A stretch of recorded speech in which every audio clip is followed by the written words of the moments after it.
Meningitis.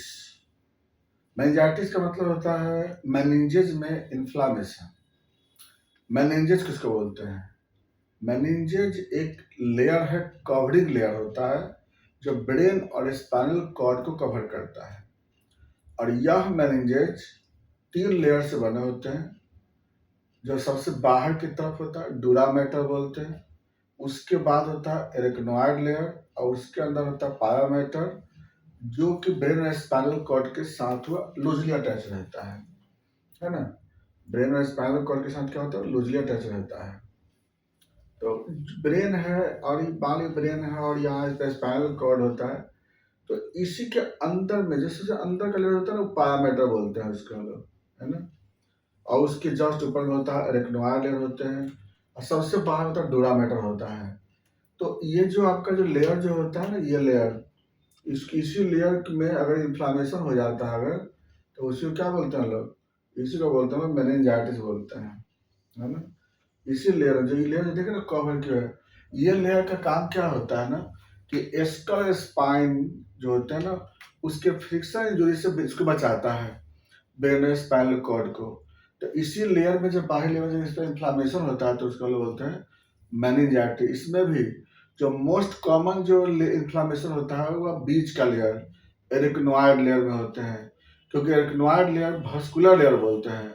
और इसीलिए meningitis में सबसे ज़्यादा इन्वॉल्व होता है एरिकनोइड लेयर, वो भस्कुलर होता है। अब जो बात करते हैं ये जो इन्फ्लामेशन जो होता है उसके टाइप कितने होते हैं, तो मेनिंजाइटिस जो होते हैं अकॉर्डिंग टू इटियोलॉजी के अनुसार 2 तरह के होते हैं। एक होता है सेप्टिक मेनिंजाइटिस, एक होता है एसेप्टिक मेनिंजाइटिस। सेप्टिक मेनिंजाइटिस का मतलब होता है सेप्टिक मेनिंजाइटिस। सेप्टिक मेनिंजाइटिस में क्या होता है ना कि जो पायोजेनिक बैक्टीरिया के इन्फेक्शन से जो इन्फ्लामेशन होता है उसको बोलते हैं सेप्टिक मेनिंजाइटिस।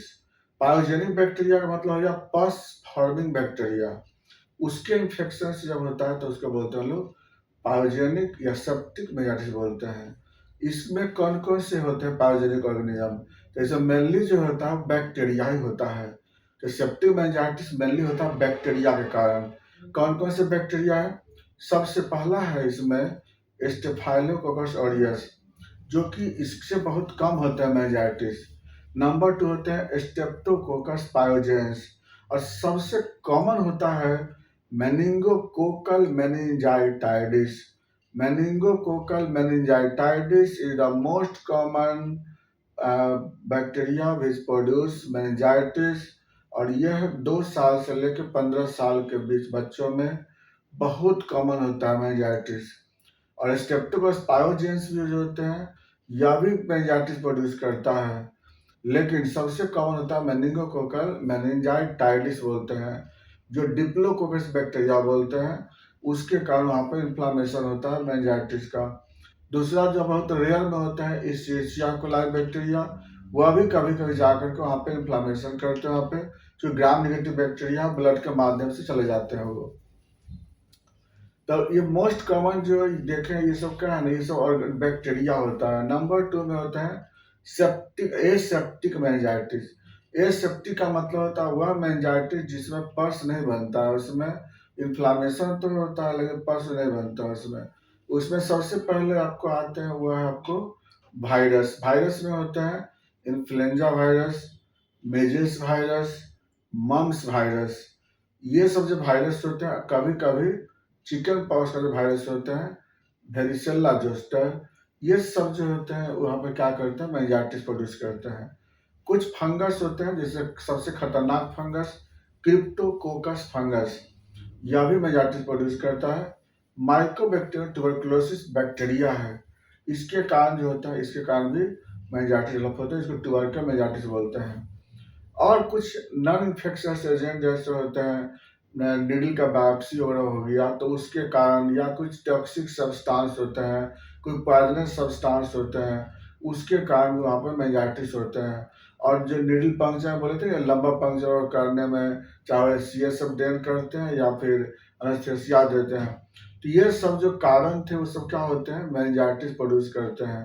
तो आप देखिए मेनिंजाइटिस होने के बाद होता क्या है बच्चों में। तो देखिए सबसे पहला क्या होगा कि मेनिंजाइटिस होने के कारण जो एरिकनॉइड लेयर जो होते हैं ना, एरिकनॉइड लेयर और पाया मैटर के बीच में, जिसको सब एरिकनॉइड स्पेस बोलते हैं, उसमें उसमें जो CSF का अमाउंट बढ़ जाता है।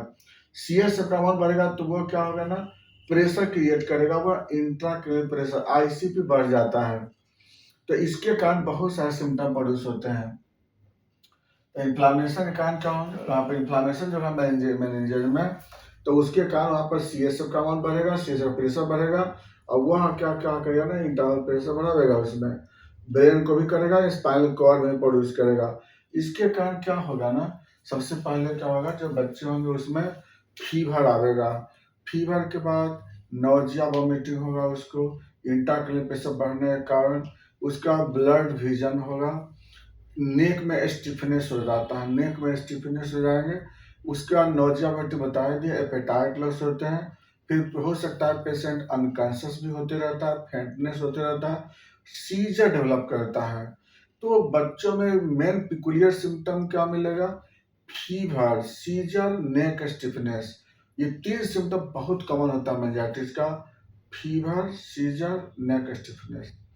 इसके बाद बाकी वही एपेटाइट लॉस तो मिलते रहता है, लेकिन इसमें क्या होता है ना, आपको जो कुछ स्पेसिफिक साइन मिलते हैं, जैसे कर्निंग साइन पॉजिटिव होता है। कर्निंग साइन में क्या होता है कि मरीज को सुपाइन पोजीशन में लिटा देते हैं, लिटाने के बाद क्या करते हैं, दो हिप और नी दोनों को हम लोग 90 डिग्री मोड़ देते हैं, मोड़ने के बाद दोनों को फ्लेक्स करते हैं, नी और हिप दोनों फ्लेक्स करते हैं। फ्लेक्स करने में जैसे वो पैर को सीधा करना कोशिश करेगा, तो पैर में क्या होगा, स्टिफनेस आ जाएंगे, नी और हिप जहाँ स्टिफनेस हो जाएंगे, दर्द होता है वहाँ पे। तो क्या हुआ, इसको बोलते हैं कर्निंग साइन पॉजिटिव।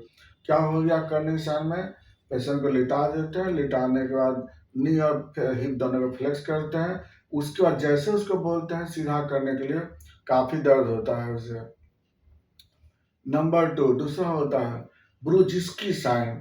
ब्रुजिस्की साइन जो होते हैं, यह भी जो होते हैं, ब्रुजिस्की साइन स्पेलिंग होता है BRUDGHSKI। ब्रुजिस्की साइन में क्या होता है ना, कि इसमें जो आपका क्या होता है कि मरीज को सुपाइन पोजीशन लिटा देते हैं, लिटाने के बाद क्या करते हैं, जैसे हम पैर को ऊपर करेंगे उसको गर्दन में दर्द होता है ना, जैसे हम लोग पैर को क्या करते हैं, फ्लेक्स करने की कोशिश करेंगे, उसको गर्दन में दर्द होता है। यह क्या हो गया, ब्रुजिस्की साइन होता है।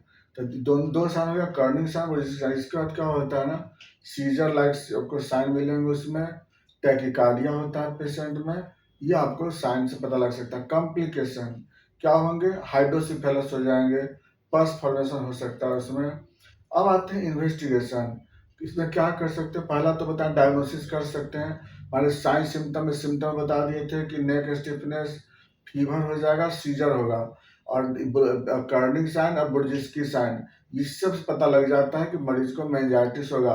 लेकिन फिर भी कंफर्म करने के लिए क्या करेंगे, CT scan of brain. CT scan कराने पे वहाँ पर मेनिंजाइटिस रिपोर्ट लिखा रहेगा आपको, और उसमें CSF का अमाउंट बाहर रहता है। दूसरा क्या करते हैं हम लोग, CSF एग्जामिनेशन। CSF के लिए क्या करते हैं, लंबा पंक्चर करके CSF निकाल लेते हैं, और CSF का रूटीन टेस्ट कराते हैं और कल्चर करते हैं। रूटीन टेस्ट में उससे प्रोटीन पर आपको ज़्यादा मिलेगा आपको, और शुगर कम मिलता है, शुगर घटा हुआ रहता है, प्रोटीन इंक्रीज और शुगर डिक्रीज। साथ में उसमें WBC मिलते हैं आपको, और जब अब कल्चर करेंगे हम लोग तो उससे बैक्टीरिया ग्रोथ मिलेगा आपको। इस सबसे हम लोग पता लगा लेते हैं पेशेंट को कि मेनिंजाइटिस है। अब बात करते हैं ट्रीटमेंट में। देखिए सबसे पहले क्या होता है ना, इसमें इंट्राक्रेनियल प्रेशर पहले घटाना है आपको, बॉडी टेम्परेचर को डाउन करना है, तो उसके लिए पारासिटामोल यूज करते हैं, या फिर होम्योपैथिक वाले बेलाडोल यूज करते हैं। और उसके बाद आपको अगर ये क्या बोलते हैं, इंट्राक्रेनियल प्रेशर डिक्रीज करना है, तो उसमें आपको CSF को कम करने के लिए हम लोग मेडिसिन चलाते हैं, और उसके बाद जैसा भी पेशेंट का सिम्टम होता है उसका दवा चलाते हैं।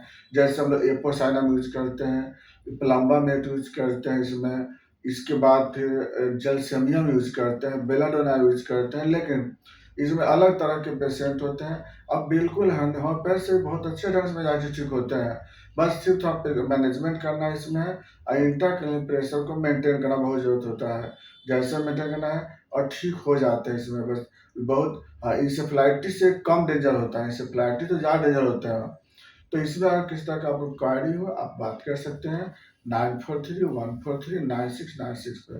तो क्या होता है कि ऐसा नहीं, पेशेंट ठीक होते हैं इसमें।